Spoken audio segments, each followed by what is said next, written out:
মেহেরপুরে বড়বাজারে মেয়াদোত্তীর্ণ ও মূল্যবিহীন পণ্য বিক্রি রাজা স্টোর, 2টি কেয়া স্টোর, ইলিয়াস স্টোরকে 42,000 টাকা জরিমানা।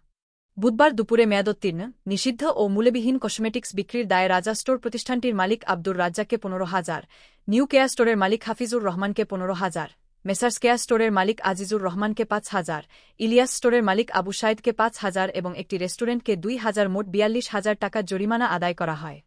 অভিযান পরিচালনা করেন মেহেরপুর জেলা কার্যালয়ের সহকারী পরিচালক অতিরিক্ত দায়িত্ব মোহাম্মদ মামুনুল হাসান।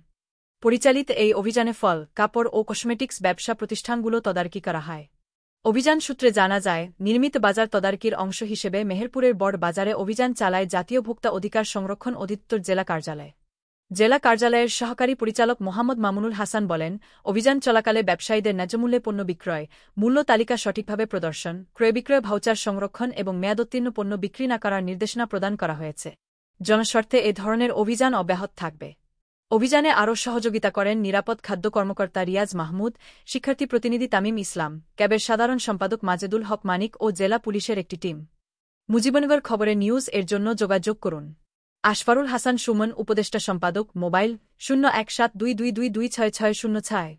শাহিদুজ্জামান রিপন, যুগ্মবার্তা সম্পাদক, মোবাইল 017230043000। মহসিন আলী আঙ্গুর, সম্পাদক ও প্রকাশক, মুজিবনগর খবর.com, মেহেরপুর।